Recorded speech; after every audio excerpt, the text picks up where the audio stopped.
அறிவு அகாடமி சார்பில் அனைவருக்கும் வணக்கம். நமக்கு மேக்ஸ்ன்றது ஒரு பெக்யூலியரான சப்ஜெக்ட். அது என்னென்னா, கிட்டத்தட்ட ஒரு 90% பேருக்கு படிக்கும்போது மேக்ஸ் மேலே ஒரு அலர்ஜி இருக்கும். 10% பேர் மேக்ஸை அவ்வளோ ஒரு குழந்தை மாதிரி ரொம்ப ஈஸியஸ்ட்டு சப்ஜெக்டாக ஃபீல் பண்ணுவாங்க. ஆனால் இல்லை 90% மக்கள் கொஞ்சம் டஃப்பாக இருக்கும். சில பேருக்கு ரொம்ப ரொம்ப டஃப்பான சப்ஜெக்ட்டு எதுன்னு பார்த்தீங்கன்னா மேக்ஸ் தான் அப்படின்னு சொல்லுவாங்க. அப்படி மேத்தமேட்டிக்ஸில் டஃப்பாக ஃபீல் பண்ணுறதுக்கும் ஈஸியாக ஃபீல் பண்ணுறதுக்கும் அந்த மேக்ஸில் என்ன இருக்குது, அது மட்டும் இல்லாமல் 10th ஸ்டாண்டர்டில் மேக்ஸை எந்த அளவுக்கு நல்லா பண்ணி ஒரு சென்டம் மார்க்கோ, +2ல் எந்த அளவுக்கு மேக்ஸை நல்லா பண்ணி ஒரு சென்டம் எடுக்கிறதுக்கோ, அல்லது இந்த போட்டித் தேர்வுகள் இருக்குது இல்லைங்களா, அந்த போட்டித் தேர்வுகளில் மேக்ஸ்லாம் எப்படி ஈஸியாக போடலாம், 25 out of 25 எடுக்கிறதுலாம் எப்படி. ஏன்னா இப்போ காம்படிட்டிவ் எக்ஸாம்ஸ் எல்லாம் அட்டன் பண்ணி நிறைய பேர் கவர்மெண்ட் ஜாப்ஸ் போகணும் அப்படின்னு நினைக்கிறாங்க. ஸோ இந்த பேட்டி முழுக்க மேக்ஸ் சம்மந்தப்பட்ட ஒரு பேட்டியாக இருக்கும். இந்த மேக்ஸை பற்றி நமக்கு பேட்டி கொடுக்கறதுக்காகவே இந்தியாவில் மேக்ஸ் அப்படின்னு சொன்னால் ஒரு கொஞ்சம் பேர் தான் இருக்காங்க ஜீனியஸ் அப்படின்னு சொல்கிறது. அதில் one of the genius in mathematics அவர் தான் நம்மக்கிட்ட இப்போ இருக்கிறாரு. அவரோட பெயர் திரு குடியரசன் அவர்கள். இப்போது நம்மோடு இருக்கார். அவரை நாம் இப்போ பேட்டி காண்போம். வணக்கம் சார். வணக்கம். இப்போ பார்த்தீங்கன்னா நம்ம லைஃப்லேயே ஃப்ரம் 0 பாயிண்ட்லேருந்து எண்டு வரைக்குமே மேக்ஸ் ஏதாவது ஒரு வகையில் கலந்து வருது இல்லையா. மேக்ஸே இல்லாமல் எந்த ஒரு புள்ளியும் நகருது. அப்படி இருக்கும்போது இப்போ அகாடமிக் அப்படின்னு நம்ம எல்கேஜிலேருந்து தொடங்கும். எல்கேஜிலேருந்து இந்த மேக்ஸ் ட்ராவல் ஆகுது. அப்போ ட்ராவல் ஆகும்போது ஒரு சிலர் மேக்ஸை ரொம்பவும் வெறுக்கிறாங்க. ஒரு சிலர் இதுதான் ஈஸியஸ்ட் சப்ஜெக்ட். இப்போ சயின்ஸ் இருக்குது, தமிழ் இருக்குது, இங்கிலீஷ் இருக்குது, ஹிஸ்ட்ரி அண்ட் ஜியாகிரஃபி, எவ்வளோ சப்ஜெக்ட்ஸ் இன்றைக்கி வெவ்வேறு சப்ஜெக்ட்ஸ்லாம் கூட இந்த மேக்ஸ் மேலே இருக்கிற ஒரு புரிதல் அப்படி தான் இருக்குது. கிட்டத்தட்ட ஒரு 75-80% பேர் மேக்ஸை வெறுக்கக்கூடிய நிலைமையிலும், ஒரு 20% பேர் மேக்ஸை விரும்பக்கூடிய நிலையிலும் தான் இருக்குது. இது என்ன காரணம்? நான் இது வரைக்கும் கிட்டத்தட்ட ஒரு 5000 ஸ்டூடெண்ட்ஸ் ரொம்ப இன்டென்சிவாக கடந்த 35 வருஷமாக கிளாஸ் எடுத்திருக்கேன். இன்டென்சிவ்னால் பேர் சொல்லி அழைக்கிற அளவுக்கு. இதில் நான் ஒரு விஷயம் பார்த்தேன். இப்போ 10th ஸ்டாண்டர்டில் பார்த்திங்கன்னா இங்கிலீஷில் ஒரு பேசேஜ் கொடுத்துருவாங்க, ஒரு 5 கேள்வி கேட்பாங்க. அதுக்கு தலைப்பு காம்ப்ரிஹென்ஷன் அப்படின்னு சொல்லுவாங்க. நான் எந்த ஸ்கூலுக்கு போனாலும் கேட்பேன், காம்ப்ரிஹென்ஷன்னா என்ன அர்த்தம் அப்படின்னு. யாருக்குமே தெரியாது. எல்லோரும் என்ன சொல்லுவாங்கன்னா, காம்ப்ரிஹென்ஷன்னா ஒரு பேசேஜ் கொடுத்துருப்பாங்க, கீழே 5 கேள்வி இருக்கும், இந்த கேள்விக்கு பதிலாக அதில் குறித்து எழுதணும் அப்படின்னு. பட் நான் என்ன கேட்டேன்னா, அந்த காம்ப்ரிஹென்ஷன்ற வார்த்தைக்கு என்ன பொருள் அப்படின்னு கேட்டேன். பெரிய பெரிய ஸ்கூலில் கூட யாருமே சொல்லலை. ஆனால் காம்ப்ரிஹென்ஷன்னா என்ன அர்த்தம்னா அண்டர்ஸ்டாண்டிங், புரிந்து கொள்ளுதல்னு அர்த்தம். அது என்னென்னா, அந்த பேசேஜை புரிஞ்சுக்கிட்டு அதில் கீழே கேட்குற கேள்விக்கு பதில் எழுதணும். அப்போ கீழே கேள்விக்கு 5 கேள்விக்கு எப்படி பதில் சொல்ல முடியும்னா, அந்த பேசேஜை புரிஞ்சால் தான் பதில் சொல்ல முடியும். ஆனால் மாணவர்கள் என்ன பண்ணுறாங்க, அப் டு 10th ஸ்டாண்டர்ட் வரைக்கும் இங்கிலீஷில் இதில் இருக்கிற வார்த்தை அங்கிறது அதை அப்படியே குறித்து கட் பண்ணி கட் அண்ட் பேஸ்ட் மாதிரி எழுதிருப்பாங்க. இப்போ இது எல்லா சப்ஜெக்ட்டுக்கும் ஒத்து வரும். ஆனால் மேக்ஸுக்கு அப்படி ஒத்து வராது. ஏன்னா சயின்ஸ் புக்கு, நீங்கள் 10th ஸ்டாண்டர்ட் சயின்ஸ் புக் எடுத்திங்கன்னா ஒரு 5 பக்கம் இருக்கும், அப்புறம் ஒரு கேள்விக்கு ஒரு பக்கம் ஒதுக்கியிருப்பாங்க. ஆனால் மேக்ஸ் புக்கு அப்படி இருக்காது. ஒரு 5 பக்கம் இருக்கும், அப்புறம் ஒரு 5 பக்கத்துக்கு எக்ஸாம்பிள் சம்ஸ் ஒர்க் பண்ணியிருப்பாங்க. அதுக்கப்புறம் தான் கொஸ்டின்ஸ் வரும். அதாவது பேசேஜ் கொடுத்து கொஸ்டின்ஸ் கேட்கறதுக்கு நடுவில் இதை எப்படி போடணும்னு அவங்களும் ஒர்க் அவுட் பண்ணியிருப்பாங்க. ஸோ மேக்ஸ் புக்குக்கு மட்டும்தான் இது யூனிக் ஃபேக்டர் இருக்குது. அப்போ என்னென்னா, ஒரு ஸ்டூடெண்ட்டும் அந்த எக்ஸாமில் கூட ஓரளவு போட்டு பார்ப்பானே ஒழிய அந்த இன்ட்ரொடக்ஷனாக இந்த 5 பேஜஸை படித்தே பார்க்குறதில்ல. மாணவர்கள் அந்த இன்ட்ரொடக்ஷனை மேக்ஸ் புக்கில் இருக்கிறத படித்தே பார்க்குறதில்ல. இப்போ படித்தே பார்க்காம நேரடியாக அவங்க அந்த கொஸ்டின்ஸ்க்கு ஆன்சர் பண்ண ட்ரை பண்ணுறாங்க. அப்போது சொல்லித்தராத ஒரு கான்செப்ட்டுக்கு எப்படி அவங்களால பதில் சொல்ல முடியும்?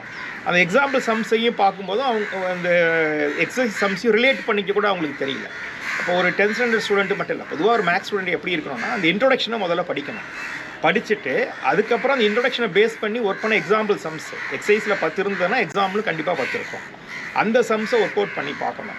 அப்போ அந்த ஒர்க் பண்ணும்போது ஏதாவது புதிய கான்செப்ட் இருந்தது, இன்ட்ரொடக்ஷனில் சொல்லாதது இருந்ததுனா தான் அவன் டீச்சருடைய ஹெல்ப்புக்கு போகணும். ஆனால் என்ன பண்ணிடுறாங்க, மாணவர்கள் உடனே ஒரு கைடு வாங்கிடுறாங்க. அந்த எக்ஸசைஸ் சம்ஸ்க்கு அப்படியே அவங்க ஒர்க் பண்ணி வச்சுருக்கிறாங்க, அதை அப்படியே எடுத்துக்கிறாங்க. அப்போ என்ன கான்செப்ட்னே தெரிஞ்சுக்காமல், என்ன பேஸ்ன்னு தெரிஞ்சுக்காமல் அவங்க நேரடியாக பதில் சொல்லுவது மூலமாக அவங்க மேக்ஸ் எப்படி அணுகுறாங்க அப்படின்னு சொன்னால், எந்த இன்புட்டுமே இல்லாமல் ஒரு அவுட்புட் கொடுக்க ட்ரை பண்ணுறாங்க. அப்போ தடுமாற்றம் வரதான் செய்யும்.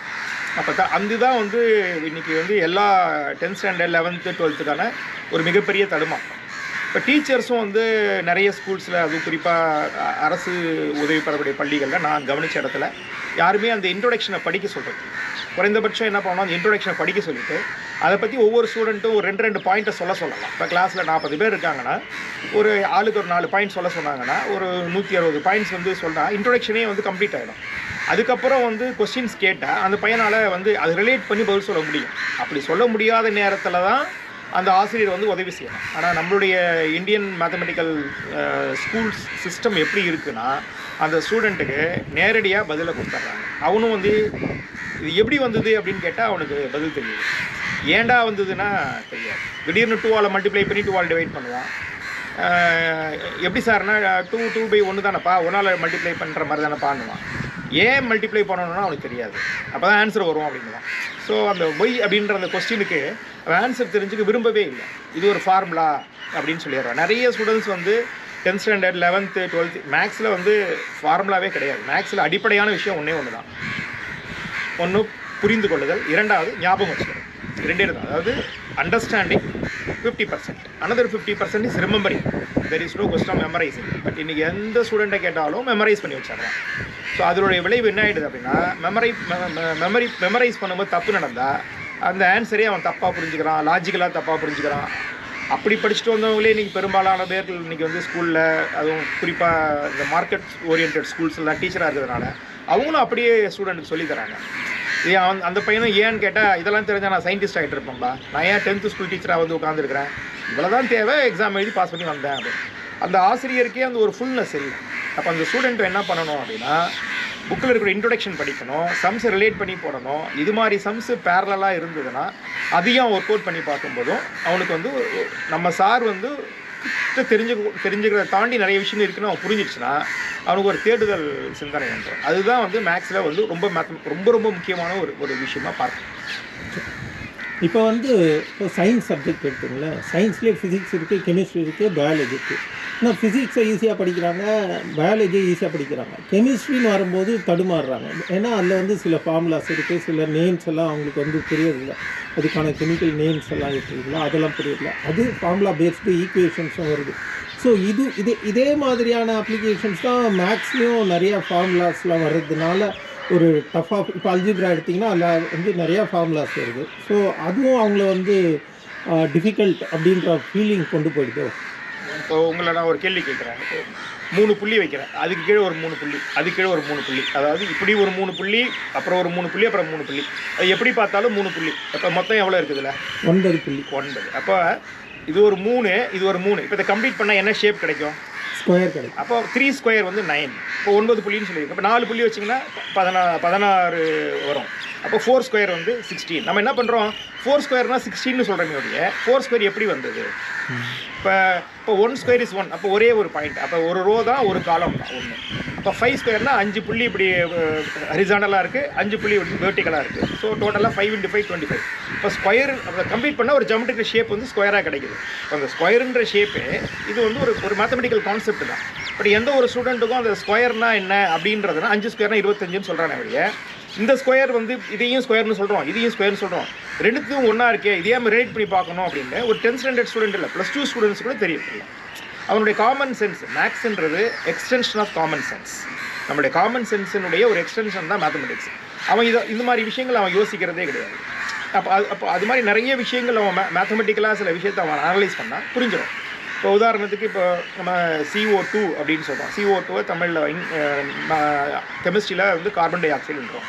அந்த 2 அப்படின்னா இது மேத்தமெட்டிக்கலாக அது வந்து டை, 3னா ட்ரை சைக்கிள், ட்ரையாங்கிள். இப்போ 4, 5னா பென்டகன், 6னா எக்ஸகன், 7னா எப்டகன், 8னா ஆக்டகன். இப்போது இந்த வார்த்தையிலிருந்து தான் இது வந்திருக்கு. அப்போ நம்மளுக்கு என்ன சொல்கிறோம், மேக்ஸ் வந்து குயின் ஆஃப் சயின்ஸ்னு சொல்கிறோம். கார்பன் டை ஆக்சைடு அப்படின்னு நம்ம சொல்கிறோம். இப்போ H2O இருக்குது, அப்போ 2 ஹைட்ரஜன் ஒரு ஆக்சிஜன் இருக்குது. CO கார்பன் மோனாக்சைடு அப்படின்னு சொல்கிறோம். ஏன்னா O வந்து ஒன்றே ஒன்று இருக்குது. மேத்தமெட்டிக்கலாக வந்து மோனோ, இங்கிலீஷில் வந்து டேப் ரெக்கார்டே மோனோ ஸ்டீரியோலாம் சொல்கிறோம். இப்போ ட்ரையாங்கிள், பட் நான் கூட ஒரு காலேஜில் கிளாஸ் எடுத்துகிட்டு இருக்கும்போதும் ஒரு ட்ரையாங்கிள் இப்படி போட்டிருந்தேன். சார் இன்வெர்டட் ட்ரையாங்கிளா அப்படின்னு கேட்குறான். நான் அந்த பையனை கேட்டேன், ஏன்டா இது இன்வெர்டட் ட்ரையாங்கிள்னு சொல்கிற அப்படின்னா, ட்ரையாங்கிள் இப்படி தானே சார் போடுவாங்க அப்படின்னா. நான் சொன்னேன் ட்ரையாங்கிள்னால் என்னடா டெஃபினேஷன் அப்படின்னா. ட்ரையாங்கிள்னால் என்ன சார்? ட்ரையாங்கிள்னால் 3 சைடு இருக்கணும், 3 ஆங்கிள் இருக்கணும், ஒரு ஏரியா இருக்கணும். இப்படி போட்டால் இதில் 3 சைடு இருக்குது, 3 ஆங்கிள்ஸ் இருக்குது, ஒரு ஏரியா இருக்குது. அப்போ இது எப்படி நீ இன்வெர்டட் ட்ரையாங்கிள்னு சொல்கிறேன் அப்படின்னா. சார் இப்படி போட்டே நான் பார்த்து பழகிட்டேன். இதுதான் வந்து மக்களுடைய ஸ்டூடெண்ட்ஸுடைய மென்டல் ஸ்லேவரினஸ். என்ன டீச் பண்ணுறாங்களோ அப்படியே வந்து அவங்க மெமரைஸ் பண்ணிடுறாங்க. They don't understand, they don't remember. So இந்த கான்செப்ட் ஒரு ஸ்டூடெண்ட்டை மாற்றிக்கிட்டான்னா மேலே போக போக மேக்ஸ் ரொம்ப ஈஸியாக ரொம்ப விரும்பி படிக்க ஆரம்பிச்சிடும். அதாவது சாப்பிட்றது போது ஒரு டேஸ்ட் இருக்குது, மியூசிக் கேட்கும்போது ஒரு டேஸ்ட் இருக்குது, ஃப்ரெண்ட்ஸ் கூட பேசும்போது நம்மளுக்கு ஒரு டேஸ்ட் இருக்குது. அது மாதிரி மேக்ஸ் போடுறதுலேயும் ஒரு டேஸ்ட் இருக்குது. அந்த டேஸ்ட் அவனுக்கு பிடிச்சி போச்சுன்னா அதுலேருந்து அவனை வெளியே கொண்டு வரவே முடியாது. எப்படி பாட்டு கேட்டுட்டு இருந்தால் டெய்லியும் ஒரு அடிக்ஷன் மாதிரி பாட்டு கேட்குறானோ, ஃப்ரெண்ட்ஸ் கூட பேசிட்டு இருக்கிறதுல ஒரு சந்தோஷம் இருக்கும். அது மாதிரி அவன் மேக்ஸில் ஒரு இன்ட்ரெஸ்ட் வந்துருச்சுன்னு அப்படின்னா அவன் மேக்ஸ் போட்டுகிட்டே இருப்பான். இதை வந்து பெரும்பாலான பள்ளிக்கூடங்களோ அல்லது ஆசிரியர்களோ செய்கிறதுக்கு முயற்சி எடுக்கிறது. மேக்ஸில் ஒரு இன்ட்ரெஸ்ட்டை க்ரியேட் பண்ணணும். அந்த பையனுக்கு வந்து அப்படி இன்ட்ரெஸ்ட் வந்துருச்சுன்னா அவனை யாருமே தடுக்க வேண்டியதில்லை. டெய்லி உட்காந்து மேக்ஸ் போட்டுட்டு இருப்பான். டெய்லி எப்படி மியூசிக் கேட்குறானோ, மொபைல் கேம் விளையாடிட்டு இருக்கானோ, அதில் ஒரு இன்ட்ரெஸ்ட் வந்துருச்சுன்னா அதில் வெளியே கொண்டு வர முடியும். ஒரு ஈவன் ஸ்போர்ட்ஸ் கூட இப்போ சில பேர் ஒரு நல்ல விளையாட்டு விளையாடிட்டு இருக்காங்க, ஒரு நாள் விளையாடினோட ஒரு மாதிரி ஃபீல் பண்ணுவாங்க. ஸோ அது மாதிரி மேக்ஸில் ஒரு இன்ட்ரெஸ்ட்டை வந்து கல்டிவேட் பண்ணணும். எப்போ இன்ட்ரெஸ்ட் வரும் அப்படின்னா அவனுக்கு புரிஞ்சாதான், அவனுக்கு புரிய வைக்கணும். அப்படின்னா அந்த சார் வந்து அவன் லெவலுக்கு இறங்கி பண்ணணும். சரி, இப்போ அந்த சார் வந்து பண்ணலை, அந்த ஸ்டூடெண்ட்டால் எப்படி ஒரு மேக்ஸை வந்து இன்ட்ரெஸ்ட்டாக வந்து போட முடியும்? இப்போ வந்து உதாரணத்துக்கு ஒரு 10th ஸ்டாண்டர்ட் ஒரு ஸ்டூடெண்ட் வந்துட்டான். இப்போ என்ன ஆகிடுது அப்படின்னா அவனுக்கு ஸ்கூலில் ஒழுங்காக அவனுக்கு வந்து புரியல அப்படின்னா நம்ம ஆட்டோமேட்டிக்காக டியூஷன் ஏதாவது அனுப்பிச்சிடுறோம். அப்படி இல்லை. ஸோ நம்ம என்ன பண்ணணும், தம்பி நீ புக்கை படிச்சுட்டு உனக்கு ஒன்றுமே புரியலையா, அப்படி புரியாமல் இருக்காது. 8வது 9வது வரைக்கும் படிச்சுட்டு வந்திருக்கேன். உனக்கு என்ன புரியுது என்ன புரியலன்னு அண்டர்லைன் பண்ணு. புரியாத விஷயங்களை வந்து நான் சொல்லித்தரேன் அல்லது வேறு யாராவது சொல்லித்தராங்க, அது டியூஷன் எடுத்துக்க வேண்டாம், ஒரு டிஸ்கஷன். அப்படி ஒரு ஒரு ஒரு ஒரு டிரான்ஸ்ஃபர்மேஷன் ஃபார்ம் ஆனால் தான் அந்த பையனுக்கு வந்து மைண்டில் வந்து மேக்ஸை பற்றின ஒரு ஆர்வம் வரும். அந்த ஆர்வம் வர வைக்கிறது ஒரு டீம் ஒர்க்கு. ஸ்கூல் மட்டும் கிடையாது, பேரண்ட்ஸ்க்கும் அந்த ஒரு பொறுப்பு இருக்குது. ஈவன் ஃப்ரெண்ட்ஸுங்களுக்கு கூட அது ஒரு பொறுப்பு. சில பேர்லாம் வந்து பார்த்திங்கன்னா ஸ்கூலில் சார் ஒரு மெத்தடில் போடுவாங்க, பையன் வேறு ஒரு மெத்தடில் போடுவான். அதை விட இது ஷார்ட்டாக இருக்கும். அப்படி யோசித்ததில்லை அப்படின்னு பல ஸ்கூலில் பல சார்லாம் சொல்லியிருக்கிறாங்க. ஒரு சின்ன உதாரணம், நான் +2 படிக்கும் போதும் எனக்கு வந்து 3 ஸ்ட்ரெயிட் லைன்ஸ் கொடுத்துட்டு இந்த ஸ்ட்ரெயிட் லைன்ஸ் எல்லாம் ஃபார்ம் ஆகக்கூடிய ட்ரையாங்கிள் வந்து ஒரு ரைட் ஆங்கிள் ட்ரையாங்கிள் ப்ரூவ் பண்ண சொல்லியிருந்தாங்க. நான் என்ன சொல்லியிருந்தேன், இப்படி ரெண்டுமே வந்து பேரலாக இப்படி ஒன்று இருந்தால் அது ட்ரையாங்கிளே ஃபார்ம் ஆகாது, முதல்ல இது ட்ரையாங்கிள் ஃபார்ம் ஆகணும், அப்புறம் தான் அது ரைட் ஆங்கிள் சொல்லணும் அப்படின்னு சொல்லிட்டு எழுதியிருந்தேன். எனக்கு புரிஞ்சதுக்கே எழுதியிருந்தேன். எங்கள் சார் கூப்பிட்டு வச்சு பயங்கரமாக திட்டிவிட்டார். இப்போ லேட்டஸ்ட் புக்கு வந்து +2 புக்கில் பார்த்தீங்கன்னா முதல்ல இந்த 3 கோடுகள் வந்து ஒரு முக்கோணத்தை உருவாக்கும் என நிரூபி, அதுக்கப்புறம் அது செங்கோண முக்கோணமா என ஆராய்க அப்படின்னு கேட்குறாங்க. ஸோ இப்போ இது வந்து ஒரு இம்ப்ரூவ் ஆகிருக்கு. இந்த இம்ப்ரூவ்மெண்ட் எங்கேருந்து கிடச்சிருக்கோம், மற்ற கொஞ்சம் ஹையர் மேத்தமெட்டிக்ஸ் வந்து எடுத்துருக்கலாம். அல்லது இது மாதிரி கேள்விகள் மாணவர்கள் கேட்டது மூலமாக அந்த கொஸ்டின்ஸை வந்து ரிசீவ் பண்ண டீச்சர்ஸ் அவங்க போர்டு மெம்பராக உட்காரும் போதும் இது மாதிரி அப்டேஷன்ஸை அவங்க தராங்க. ஸோ நம்ம இந்த ஒரு ஸ்டூடெண்ட்டை வந்து கேள்வி கேட்குற மனப்பான்மையை உருவாக்கணும். இன்றைக்கி நிறைய ஸ்கூலில் வந்து அந்த மாதிரி ஒரு கொஸ்டின்ஸு, அதுவும் குறிப்பாக மேக்ஸில் வந்து டீச்சர்ஸ் வந்து ஸ்டூடெண்ட்ஸ் வந்து கொஸ்டின் கேட்குறத என்கரேஜ் பண்ணுறது குறைவாக இருக்குது. ஸோ அது கொஞ்சம் இன்க்ரீஸ் ஆகிடுச்சுன்னா ஆட்டோமேட்டிக்காக பையனுக்கு இன்ட்ரெஸ்ட் வந்துடும். இப்போ பொதுவாக ஒரு சில ஸ்டூடெண்ட்ஸ் வந்து நல்லா தான் படிப்பாங்க, ஆனால் அவங்க சென்டம் அடித்தே ஆகணும் அப்படின்ற ஒரு மனப்பான்மையோடு படிப்பாங்க.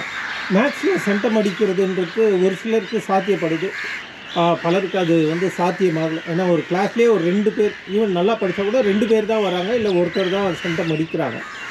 ஒரு மேக்ஸில் சென்டம் அடிக்கிற அளவுக்கு நம்ம அந்த இப்போ 10th ஸ்டாண்டர்ட் வச்சுங்க, part A, part B, part C வருது இல்லைங்களா?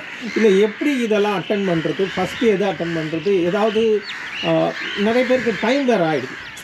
லாஸ்ட் மூமெண்ட்டில் தான் நிறையவே பண்ண வேண்டியதாக சூழ்நிலைக்கு போயிடுறாங்க. ஸோ ஒரு கொஸ்டின் பேப்பரை எப்படி ஹேண்டில் பண்ணுறது, ஒரு மேக்ஸ் கொஸ்டின் பேப்பர்? ஒரு புரிதலுக்காக சொல்கிறேன். ஒரு கொஸ்டின் பேப்பர் 100 மார்க்கு கொடுக்குறாங்க. அப்போது 3 மணி நேரம் டைம் தராங்க. அது 180 மினிட்ஸ் தராங்க. மார்க் வந்து 100. அப்போனா 1 மார்க்குக்கு 1.8 மினிட்ஸ். அப்போது வந்து ஒரு 5 மார்க் அப்படின்னா கிட்டத்தட்ட 9 நிமிஷத்தில் போடாத பையன் கற்றுக்கணும். இப்போ ஒரு 5 மார்க் சம்ஸ் அவன் ஒரு 5 கொஸ்டின் எடுத்துட்டாங்கன்னா 45 மினிட்ஸ் அவன் போடணும். உட்காந்து முதல்ல போடும்போது என்ன ஆகிடும், 1 ஹவர் கூட ஆகலாம். போட்டு ப்ராக்டிஸ் பண்ணும்போதும் ஒரு கட்டத்தில் அவன் என்ன பண்ணுவான், 45 மினிட்ஸ் தேவையில்லை, 30 மினிட்ஸில் போட்டுருவான், 20 மினிட்ஸ்லாம் போடுவான். So such way you have to increase the speed. அது எப்படின்னா இவனே ஒரு ஸ்டார்டிங் டைம் போட்டுக்கலாம். 8 மணிக்கு ஆரம்பிக்கிறான், ஒரு 5 கொஸ்டின்ஸ் வந்து நல்ல தெரிஞ்ச கொஸ்டின்ஸ் எடுத்து போட்டு பார்க்கலாம். போடும்போது எவ்வளோ நேரம் பார்க்கலாம். அவனால் ஒரு 1.5 மணி நேரம் ஆகுது அப்படின்னா has to increase the speed. திரும்பி பாட பாட்டு போட கணக்கு போட வச்சுன்னா நல்லா ஃபாஸ்ட் வந்துடும். ரெண்டாவது வந்து டீச்சர்ஸ் வந்து சில விஷயத்தில் டீச் தான் பண்ண முடியும். ஃபார் எக்ஸாம்பிள் நான் சைக்கிள் சொல்லித்தரேன் ஒரு பையனுக்கு, ஹேண்ட் பாரை பிடிச்சிக்கப்பா, வந்து இங்கே பார்க்காத, இடுப்பு ஆட்டாத எல்லாம் சொல்லித்தரேன். ஒரு வாரம் கழிச்சு அந்த பையன் கையை விட்டுட்டு ஓட்டு போகிறான், ரொம்ப நல்லாவே ஓட்டிகிட்டு போகிறான். அப்போது டீச்சர்ன்றவங்க சொல்லித்தராங்க. ஆனால் அதை கற்றுக்கிட்ட பிறகு அவனுக்கான ஒரு யூனிக் வே இருக்குது. அதை தான் அவன் அப்ளை பண்ண முடிய, எங்கள் சார் இப்படி தான் சொல்லி கொடுத்தாரு, இப்படி தான் பார்க்க சொன்னார், இப்படி பார்க்கக்கூடாதுன்னாரு அப்படின்னு சொன்னால் அவனுக்கு வராது. ஸோ அதனால் மேக்ஸ் கற்றுக்கும் போதும் அவங்க ஒரு ஒரு it is one of the ways. ஒரு மேக்ஸுக்கு ஒரு சம்முக்கு n+1 மெத்தட் இருக்குது. ஒரு டீச்சர் ஒரு மெத்தட் தான் சொல்லித்தர முடியும்.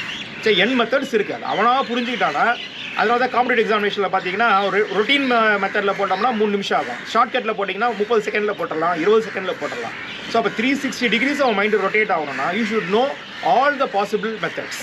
இப்போ வந்து இப்போ பார்த்தீங்கன்னா மேக்ஸ் 10th ஸ்டாண்டர்டுக்கு நான் திருப்பி கேட்குறேன். சில பேர் வந்து ஆவரேஜாக தான் படிப்பாங்க. மேக்ஸு பாஸு இல்லைனா ஃபெயில் அந்த பொசிஷனில் இருப்பாங்க. கரெக்டாக 35, 36, இந்த பக்கம் 40, இந்த பக்கம் 30ன்ற அந்த லெவலில் தான் இருப்பாங்க. இந்த மாதிரியான ஸ்டூடெண்ட்ஸு கண்டிப்பாக பாஸ் பண்ணணும் அப்படின்னு சொன்னால் மேக்ஸ்லேயே நிறைய சாப்டர்ஸ் இருக்குது. இந்த சாப்டரில் எந்த சாப்டர்ஸ்லாம் நீங்கள் சொல்லி கொடுக்கும்போது அந்த ஸ்டூடெண்ட்ஸ் ரொம்ப ஈஸியாக ஃபீல் பண்ணியிருக்காங்க?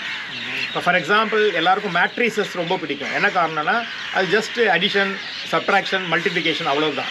ஆனால் என்ன இஷ்யூனா அது டைம் கன்சியூமிங் ஒன்று மேக்ஸில் மேட்ரிசஸ். அப்போ மேட்ரிசஸ் வந்து எதுக்கு வச்சுருக்கிறாங்க அப்படின்னா கட்டத்தில் எல்லாருமே பாஸ் பண்ணணும். அதாவது கொஸ்டின் பேப்பர் எப்படி செட் பண்ணுவாங்கன்னா, ஒரு கிராமத்து பையன் வந்து காலையில் வீட்டு வேலை செஞ்சுட்டு நேராக ஸ்கூலுக்கு வருவான். வந்துட்டு அவன் ஸ்கூலில் என்ன நடத்துகிறாங்களோ புக்கில் என்ன இருக்கோ அதை படித்து பார்த்துட்டு எழுதுவான். அவனும் வந்து ஒரு பாஸ் பண்ணணும். ஒரு டான் பாஸ்கோ மாதிரி ஒரு பெரிய ஸ்கூலில் படிக்கிற பையனும் சென்டம் எடுக்க முடியாத அளவுக்கு கொஸ்டின் பேப்பர் டஃப்பாக இருக்கும். ஸோ 2 பேரையும் மனசில் வச்சுக்கிட்டு தான் ஒரு டான் பாஸ்கோ ஸ்கூலும் இருக்கும், ஒரு கவர்மெண்ட் ஸ்கூலும் இருக்கும். 2 பேரையும் மனசில் வச்சுக்கிட்டு தான் கொஸ்டின் செட் பண்ணுறாங்க. அப்போ பாஸ் பண்ணணுன்றவங்க நிறைய பேர் வந்து மேட்ரிசஸ் கான்சன்ட்ரேட் பண்ணுறாங்க, செட்ஸ் கான்சன்ட்ரேட் பண்ணுறாங்க.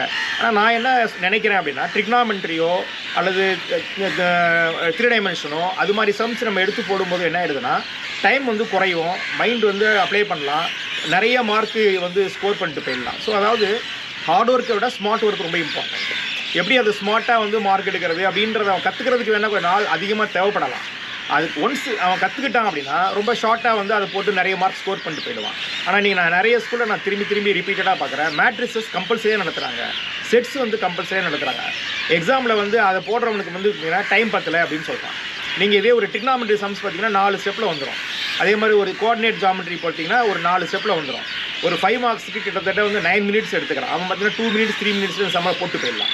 அப்படி வந்து அவன் முன்னாடியே வந்து ஒரு மாடல் எக்ஸாம்ஸ் இவனே வந்து ஒரு இனிஷியல் டைம் போட்டு ஃபைனல் டைம் போட்டு எழுதி பழகிட்டானா எக்ஸாமில் வந்து என்ன கொஸ்டின்ஸ் ஆன்சர் பண்ணணும்னு இங்கேயே ஒரு மைண்ட் செட்டில் போகணும். எப்படி ஒரு டாக்டர் வந்து ஒருத்தருக்கு வந்து ஒரு கையில் ஆப்ரேஷன் பண்ண போகிறாருன்னா அங்கே போய் அவர் டிசைட் பண்ணக்கூடாது, என்ன பண்ணணும் ஒரு பிளானோட போகணும். அங்கே வந்து அதை வச்சு ஒரு டக்குன்னு ஆப்ரேஷன் நிறைய சேஞ்சஸ்லாம் வரும், அதை வச்சு சில ஸ்மார்ட் டிசிஷன் எடுக்கணும். அது மாதிரி ஒரு பையன் போகும்போது இந்த சம்ஸ் தான் போடுவேன், இது வந்தாலும் போடுவேன்ற ஒரு சாய்ஸோட போடுமே வழிய அவங்க அப்படி ஒன்றுமே இல்லாமல் பிளாங்காக கொஸ்டின் பேப்பர் கொடுத்தோன்னா அவன் ஃபுல்லாக படித்து பார்க்குறான் அப்படின்னு சொன்னாவே அவன் ஒரு வருஷம் படித்ததுக்கான அந்த ப்ரிப்பரேஷன்ஸ்க்கே வந்து மீனிங் இல்லாமல் போயிடும். ஸோ பையனை ஒரு அதே மாதிரி இன்னொன்று பாருங்கள், கிளாஸில் பார்த்தீங்கன்னா ஒரு கிளாஸில் 50 ஸ்டூடெண்ட் இருப்பாங்க, ஒரு வாத்தியார் இருப்பார், 4 கிளாஸ் ஹேண்டில் பண்ணுவார், 200 ஸ்டூடெண்ட்டு. இந்த 200 ஸ்டூடெண்ட்டு எதில் ப்ரில்லியண்ட்டு எதில் டல்லுன்னு ஒரு தனி மனிதனால் சிந்திக்கவே முடியாது. இப்போ நான் ஒரு கடவுளாக போயிடுவேன். அப்போ அந்த பையன் தான் எனக்கு இது ஈஸியாக இருக்குது, இது கஷ்டமாக இருக்குது, அப்போ இதுக்கு நான் நிறைய ஒர்க் பண்ணி ஆகணும் அப்படின்னு அவன் யோசித்து தான் அவன் டீச்சர்கிட்ட கேட்டு டீச்சர் கேன் சப்போர்ட். டீச்சரால் சொல்லவே முடியாது. எந்த வாத்தியாராலும் 200 ஸ்டூடெண்ட் அது ஒவ்வொரு வருஷமும் புதுசாக பார்த்துக்கிட்டே இருக்கிறாங்க. அப்போ ஒரு பையன் வந்து தனக்கு எதிலெல்லாம் வந்து வீக்காக இருக்கான், எதில் ஸ்ட்ராங்காக இருக்கிறான் அப்படின்னு அவனுக்கு அவனுடைய ஃப்ரெண்ட்ஸு, பெற்றோர்கள், மற்றவங்கெல்லாம் கொஞ்சம் அசிஸ்ட் பண்ணினாதான் அவனால் அவன் ஒரு ஸ்மார்ட் கையாக இருக்கலாம். அவனை வந்து சொல்லி அவனை டல் பர்சனால் அப்படியே கூட மாற்றிட்டு இருக்கான். இதுக்கெல்லாம் என்ன சொல்யூஷன் என்ன அப்படின்னா அவனுடைய இஷ்யூவை அவன் புரிஞ்சுக்கிட்டான்னா போதும், இது சால்வ். காம்படிட்டிவ் எக்ஸாம்ஸ்ன்னு போகும்போது மேக்ஸ் வந்து கண்டிப்பாக இருக்குது. நீங்கள் ஈவன் டிஎன்பிஎஸ்சி போனால் கூட 25 மார்க்ஸ் வந்து அதில் மேக்ஸ் தான் வருது. அதர் ரயில்வேஸோ அல்லது வேறு இன்சூரன்ஸ், பேங்கிங் இதெல்லாம் போனால் 1/4 வந்து மேக்ஸ் தான் வருது. இப்படி இருக்கும்போது இப்போ மேக்ஸு அப்போ ஒரு வேலை வாய்ப்புன்னு வரும்போது தான் அவங்களுக்கு வந்து மேக்ஸோட இம்பார்ட்டன்ஸ் வந்து தெரிய வருது. ஸோ அந்த மாதிரியான ஸ்டூடெண்ட்ஸ் வந்து காம்படிட்டிவ் எக்ஸாம்ஸ்க்கு நான் ப்ரிப்பேர் ஆகணும் அப்படின்னு நினைக்கக்கூடிய ஒருத்தர் எப்படி அதை தொடங்கலாம்? இப்போ காம்படிட்டிவ் எக்ஸாம்ஸ் பார்த்திங்கன்னா ஒரு 10-15 சாப்டர் கிட்டே இருக்குது. இந்த 10-15 சாப்டரை அவங்களால அந்த அளவுக்கு அண்டர்ஸ்டாண்ட் பண்ண முடியுமா? எப்படி இதை அவங்க ஹேண்டில் பண்ணலாம்? இல்லை, தமிழ்நாடுல வந்து டிஎன்பிசி எக்ஸாம்ஸ் வந்து எல்லாமே 1 to 10 ஸ்டாண்டர்ட் இருக்கிற மேக்ஸ் புக் லெவலில் தான் கேட்குறாங்க. ஸோ 10th வரைக்கும் இப்போ மேக்ஸ் படிக்காத ஸ்டூடெண்ட் இருக்க வாய்ப்பு இல்லை. இல்லை டச்சு விட்டு போயிடுதுங்களே. அப்போ அது வேறு வழி இல்லை. வேலைக்கு போகணும்னா அது திரும்பி அவங்க வந்து ப்ரிப்பேர் பண்ணி தான் ஆகணும். ஈவன் நான் டீச்சர்ஸ் கூட, காலேஜ் ப்ரொஃபஸர்ஸ் கூட 1 to 10 ஸ்டாண்டர்ட் வரைக்கும் எல்லா சப்ஜெக்ட்டையும் ஹேண்டில் பண்ணுற அளவுக்கு அவங்க நாலேஜ் இருக்கணும் அப்படின்னு நினைக்கிறேன். ஏன்னா ஒரு இன்டர் ரிலேட்டட் சப்ஜெக்ட்ஸே. அப்படி ஒரு நாலேஜே இல்லாத ஒருத்தரை போய் நம்ம ஒரு இடத்துல நம்ம போய் போட்டோம்னா, அது எந்த ஃபீல்டாக இருந்தாலும் அவங்களால அவங்க ஒர்க்கை வந்து ஃபுல்லஸ்ட்டாக வந்து டிஸ்சார்ஜ் பண்ண முடியாது. ஸோ அதனால் அவங்க அதை படிச்சுக்கணும், தெரிஞ்சுக்கணும். வேறு வழியே இல்லை. அது தெரிஞ்சுக்க விருப்பம் இல்லாதவங்க அந்த அரசு வேலையை வந்து திறம்பட செய்ய முடியாது. வேறு வழி இல்லை. அரசு வேலையோ இது மாதிரி கொஞ்சம் நல்ல வேலைக்கு போகணும்னு நினைக்கிறவங்க 10ஆம் கிளாஸ் வரைக்கும் இருக்கக்கூடிய 10th ஸ்டாண்டர்ட் புக் வரைக்கும் இருக்கக்கூடிய சிபிஎஸ்சி ஸ்டேட் போர்டில் அவங்க தரவாக இருந்தே ஆகணும். வேறு வழியே இல்லை. 1 or 2 இஷ்யூஸ் வேணால் யார்கிட்ட கேட்டு தெரிஞ்சுக்கலாம். ஏன் வந்து மந்திரிகளுக்கெல்லாம் பர்சனல் செக்ரட்டரிஸ் வைக்கிறாங்கன்னா, படிக்காமல் கூட ஒரு மந்திரி வந்துட முடியும். ஆனால் ஒரு செக்ரட்டரி படிச்சுட்டு தான் வராரு. ஸோ அதனால் அவருக்கு அது தெரியணுன்ற அவசியம் அங்கே வந்து வலியுறுத்தப்படுது. ஸோ அதனால் வந்து அப்படி 10th ஸ்டாண்டர்ட் மேக்ஸ் வரைக்கும் ஒருத்தர் தெரியல அப்படின்னா ஒரு அரசு வேலைக்கு பரீட்சை அளவில் அவர் தகுதி இல்லை அப்படின்ற ஒரு முடிவுக்கு தான் வர வேண்டும். இப்போ இந்த மாதிரியான ஸ்டூடெண்ட்ஸ் வந்து கோச்சிங் சென்டர் போனால் தான், ஏன்னா திருப்பி அவங்களுக்கு ஒரு ஆசிரியர் கிடைக்க மாட்டாங்க. இப்போ படிக்கும்போது கிடைக்கிறாங்க. அப்படி இல்லாத போது வேலைக்குன்னு போகும்போது அவங்க ஒரு கோச்சிங் சென்டர் தான் போய் ஆக வேண்டிய சூழல் வருது. கட்டாயம் தானே. தவறு. எல்லாத்துக்கும் இன்றைக்கி கோச்சிங் அவசியம் தானே. ஒரு ஸ்போர்ட்ஸுக்கு கோச்சிங் இருக்குது, இசைக்கு வந்து கோச்சிங் இருக்குது. நான் இன்னார்கிட்ட தான் நான் இசை பயின்றேன்னு சொல்கிறாங்க. இவர் தான் வந்து எனக்கு கோச் பண்ணாருன்றாங்க செஸ்ஸில். இவர் தான் எனக்கு கோச் பண்ணாருன்னு கிரிக்கெட்டில் சொல்கிறாங்க. ஆனால் ஒரு விஷயம் பார்க்கணும். இப்போ கிரிக்கெட்டில் வந்து கொடி கட்டி பறந்த கவாஸ்கருடைய கோச் பேர் யாருக்கும் தெரியாது. செஸ்ஸில் விஸ்வநாத் ஆனந்த் வந்து கொடி கட்டி பறந்த அவருடைய கோச் பேர் யாருக்கும் தெரியாது. அது மாதிரி கோச் பேரை விட படித்தவங்க பெரிய ஆளாக வரலாம். என்ன காரணம்னா அவங்ககிட்ட இருந்து ஒரு கைடன்ஸ் எடுத்துக்கிறாங்க. இவங்க மைண்டை அப்ளை பண்ணி சக்ஸஸ்ஃபுல்லாக வராங்க. இது அரசு தேர்வுக்கு ட்ரை பண்ணுற ஒவ்வொருத்தருக்கும் பொருந்தும். ஸோ அவங்க என்ன சொல்லி தராங்களோ அதை அப்படியே நிறுத்திடக்கூடாது. இவங்க வந்து நிறைய சம்ஸ் க்ரியேட்டிவாக போட்டு பார்த்துட்டு அதில் சக்ஸஸ்ஃபுல்லாக வந்தாங்கன்னா அவங்க வேலைக்கு போகலாம். Coaching centre we are just taking guidance. அவங்களே 100% இல்லை. இந்த மேக்ஸ் வந்து நம்ம ரைட் ஃப்ரம் த பிகினிங் நம்ம படிச்சுட்டே இருந்தாலும் நம்ம வாழ்க்கையில் மேக்ஸுன்றது பெரிய அளவில் பார்த்திங்கன்னா கூட்டல், கழித்தல், பெருக்கல், வகுத்தல் இதுக்குள்ளேயே முடிஞ்சிருது. ஆனால் மேக்ஸுன்றது நிறைய தியரம்ஸ் அது இதுன்னு நம்ம அதாவது நமக்கு யூஸே இல்லாத வேறு ஒரு லெவல் வரைக்கும் போகிறாங்க. இது வந்து ஒரு ஆக்சுவலி ஃபில்ட்ரேஷன் மெத்தடாக இல்லை என்ன என்ன இந்த அளவுக்கு ஒரு மேக்ஸை டீச் பண்ண வேண்டிய அவசியம் என்ன இருக்குது 10th ஸ்டாண்டர்டுக்குள்ளே? இப்போது நம்ம ஒரு கடையில் போயிட்டு ஒரு அண்ணாச்சிக்கிட்ட வந்து பொருள் வாங்குகிறோம். ஒரு 4-5 ஐட்டம் போட்டு 67 ரூபான்னு பில்லு கொடுக்குறாரு. அது பில்லு வாங்கிட்ட பிறகு அவர் இப்படி இருந்து கூட்டியிருப்பார் 67 வந்திருக்கோம். நம்ம இங்கேருந்து கூட்டினாலும் 67 தான் வரும். நடுவில் 2 நம்பரை கூட்டிகிட்டு அப்புறம் விட்டுட்டு போய் கூட்டினாலும் அதே 67 தான் வரும். இப்போ இதுக்கு ஒரு ப்ராசஸ். மேத்ஸில் நம்ம என்ன சொல்லியிருக்கிறோம் அப்படின்னா, இது வந்து காமுடேட்டிவ்னா A+B இருந்தாலும் அல்லது ஏபினாலும் அது பிஏக்கு ஈக்குவல் அப்படின்றோம். இதுக்கு ஒரு பேர் வைக்கிறோம், அவ்வளவுதான். இது ஒரு காமுடேட்டிவ் அப்படின்றோம். அவன் சொல்லும்போது ஸ்கூலில் சொல்லும்போது அவனுக்கு காமுடேட்டிவ்லா என்னன்னா அப்படியே முடிக்கிறான். பட் இந்த நடைமுறை அவன் இது வரைக்கும் எக்ஸ்பீரியன்ஸ் பண்ண விஷயங்களோட ரிலேட் பண்ணி சொன்னால் அவனுக்கு அது புரியும். அது மாதிரி ஒவ்வொரு சின்ன சின்ன விஷயங்கள். நான் ஒரு ஸ்கூலில் போய் கேட்டேன், தம்பி நம்பர் சொல்டா அப்படின்னா, தொடக்கத்தில் நம்பர் சொல்டா அப்படின்னா 1 2 3 அப்படின்னா. நான் சொன்னேன், ஏன் 1 2 3ன்னு சொன்னேன், 0லேருந்து சொல்ல வேண்டியதாடான்னு கேட்டேன். இல்லை சார், எல்லாருமே இயல்பாக வந்து 1 2 3 தான் சொல்லுவாங்க, 0லேருந்து சொல்ல மாட்டாங்க சார் அப்படின்னு. ஏன் சொல்ல மாட்டாங்க சார், 1 2 சொல்லுவாங்க. அப்போ இயல்பாக சொல்கிறது இயல் எண்கள் 0 1 2 3. நேச்சுரலாக சொல்கிறது நேச்சுரல் நம்பர். 0 ஆட் பண்ணும்போது அது ஹோல் நம்பர். ஏன்னா 0 இல்லை, அப்போ ஹோல் நம்பர். இந்த ஒரு விஷயத்தை அந்த ஸ்கூலில் சொல்லிட்டு வந்தேன். அடுத்த முறை போகும்போது அந்த சார் அன்றைக்கி சொன்னார், அந்த பையனை கூப்பிட்டு பேசுகிறான். அப்போது என்ன பர்பஸாக அந்த நியூமரல் சிஸ்டம் வந்து இப்படிலாம் பேர் வச்சாங்க அப்படின்றத வந்து ஒரு என்ஜாய் பண்ணி சொல்ல வேண்டிய அவசியம் ஒரு டீச்சருக்கு இருக்குது.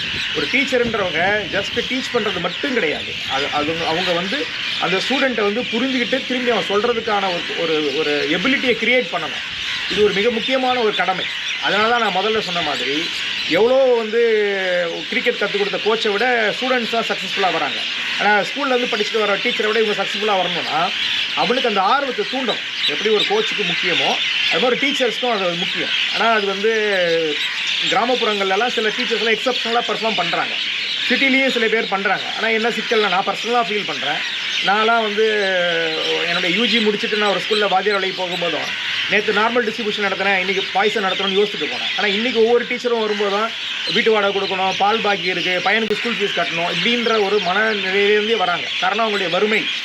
ஸோ இதெல்லாம் கூட ஒரு லோ சேலரி, அவங்களுக்கு ப்ராப்பராக சேலரி இல்லை, இதெல்லாம் கூட ஒரு காரணங்கள். இதெல்லாம் வந்து அரசாங்கம் வந்து ஒவ்வொரு ப்ரைவேட் ஸ்கூல்லையோ இது மாதிரி இடத்துலையோ சரியான அவங்களுக்கு சம்பளம் தரப்படுதா அப்படின்றத என்ஷூர் பண்ணிக்கணும். கொரோனா பீரியடில் பார்த்திங்கன்னா நிறைய ஸ்கூலில் டீச்சருக்கு சேலரியே கொடுக்கல, ஏன்னா பசங்க ஃபீஸ் கட்டலை அப்படின்னு. ஆனால் அப்போ அந்த டீச்சர் தன்னுடைய பிள்ளைகளை படிக்க வைக்கிறாங்க, அவங்களுக்கு ஃபீஸ் கட்டி ஆகணும், அவங்களுக்கு அரிசி பருப்பு வாங்கி சாப்பிடணும், அதெல்லாம் யாருமே அவர் யோசிக்கல. இப்போ டீச்சிங் கம்யூனிட்டின்றவங்க ரொம்ப முக்கியமான ஒரு கம்யூனிட்டி. இன்றைக்கி டீச்சரால் தான் இன்றைக்கி பார்த்தீங்கன்னா நான் வாழ்க்கையில் போலீஸ் ஸ்டேஷனே போனது இல்லைன்னா எனக்கு நல்லா பண்ணுவாங்க, நான் வக்கீலே பார்த்தது இல்லைன்னா கூட வம்பு போகாதுன்னு, டாக்டர்கிட்டே போனதில்லை அப்படின்னா ஆரோக்கியமானவர்னா, டீச்சர்கிட்டே போனது இல்லைன்னா என்னை மக்குன்றுவாங்க. இப்போ டீச்சிங் கம்யூனிட்டிக்கு ஒரு பெரிய ஒரு ரெஸ்பான்சிபிலிட்டி இருக்குது. ஸோ அவங்கள வந்து ரொம்ப நல்லபடியாக பார்த்துக்க வேண்டியது அரசாங்கத்துக்கும் மக்களுக்கும் எல்லாருக்குமே ஒரு பொறுப்பு இருக்க தான் நினைக்கிறேன். இவ்வளவு நேரம் எங்களுக்கு நேரம் ஒதுக்கி மேத்மெட்டிக்ஸ் பற்றி ஒரு மிகப்பெரிய ஒரு டீட்டெயில் கொடுத்ததற்கு நன்றி.